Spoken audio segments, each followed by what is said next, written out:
Hi friends.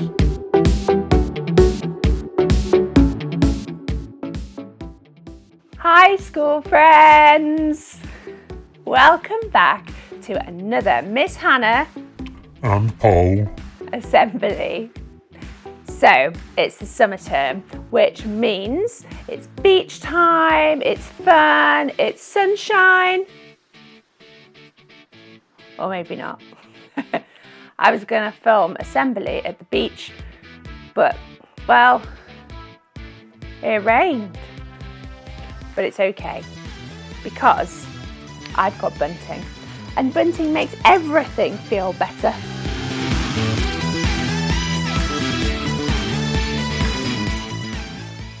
I was thinking, because it's the summer, we could have a beach themed story. So, where's all the stuff come from?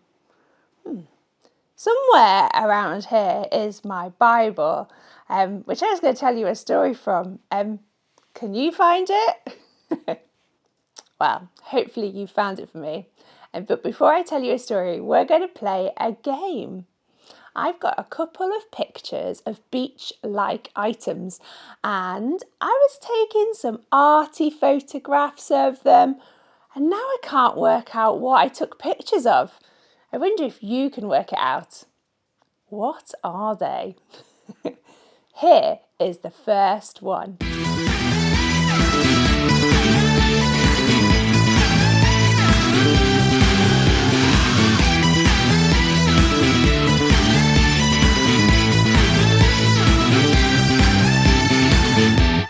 So, Jesus' mates were hanging out. They just had a crazy few weeks, to be honest. Jesus had died and then come back to life, met up with them a little bit. But to be honest, the disciples didn't really know what to do with themselves. They just had a whirlwind of 3 years, seeing all these amazing miracles and hearing about God and getting to know Jesus. So what did they do? Well, Paul, they went back to what they knew, what they used to do. They picked up their fishing nets, put on their life jackets,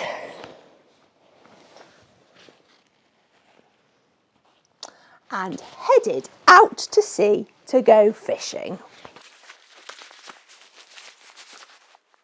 Right, we've got another picture for you to work out. Can you work out what it is?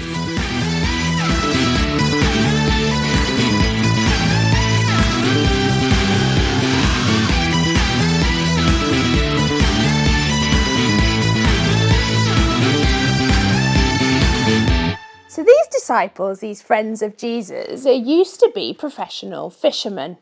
They lived and breathed fishing. But this day, when they went out fishing, it was quite a disastrous night at sea.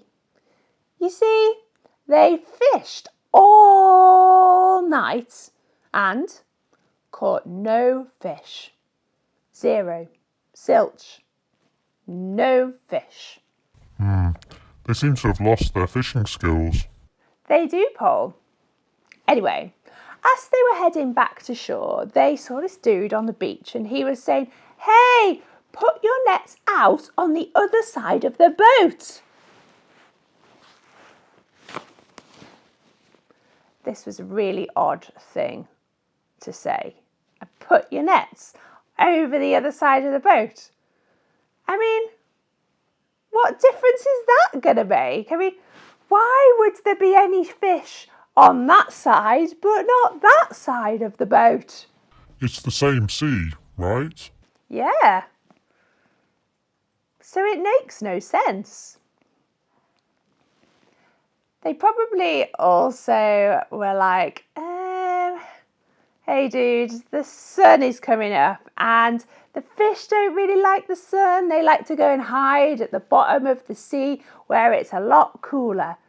So why is he asking us to put our nets out? So what did they do?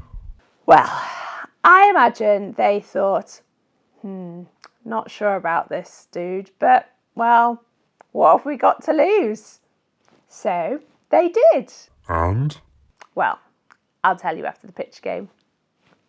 Right, next picture.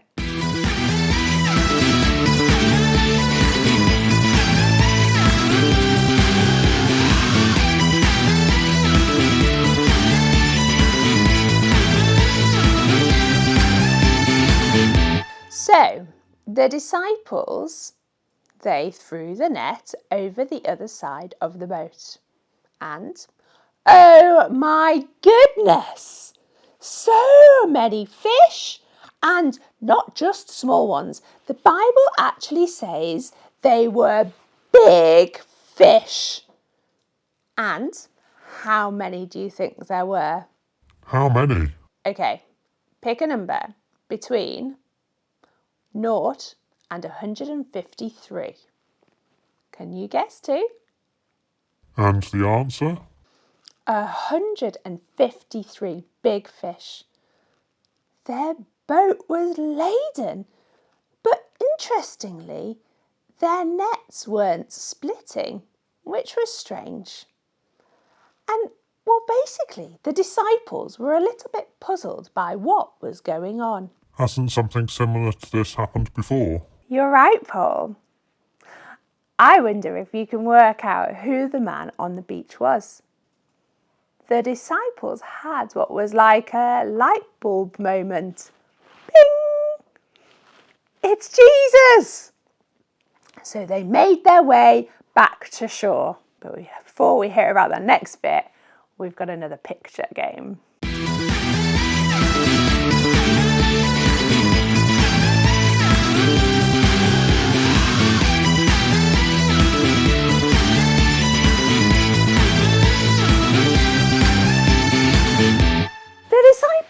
Get back to shore, and there's Jesus, just as they had kind of realised.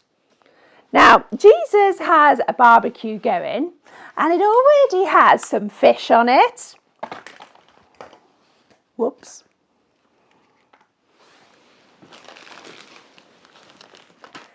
And Jesus has got some bread. And Jesus is like, Bring me some of the fish you caught. so the disciples do. This is the third time that Jesus has appeared to his disciples after being raised from the dead. Pretty cool beach story, Hannah. It is.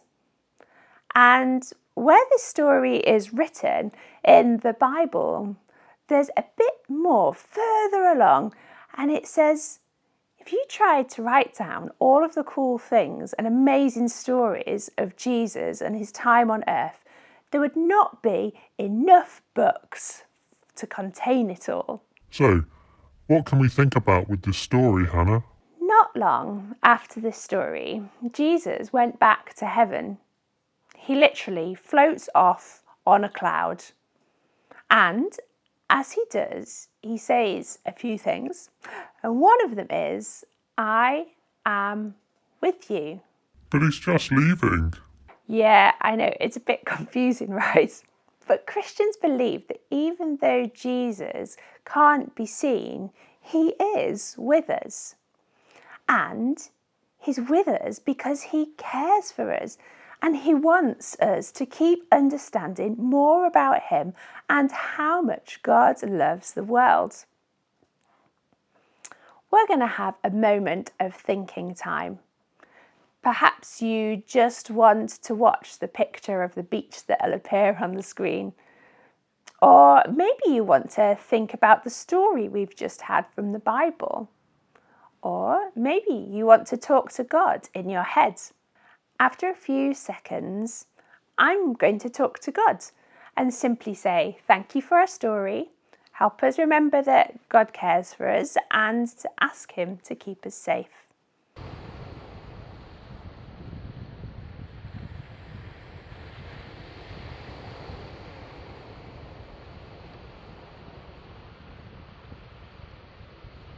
Thank you, God, for the story of Jesus and the miraculous barbecue.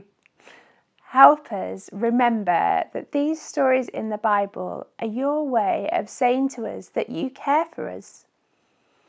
Please keep us safe this summer as we play, as we do our schoolwork, and as we hang out at home. Amen. Amen. Right, enough from us. If you've got some time, or it's a wet play, we have put a little song at the end that you can have a sing at, maybe, or you can even do the actions if you're feeling fit.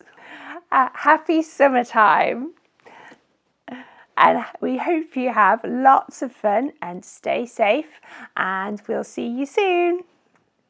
Bye, friends. Bye.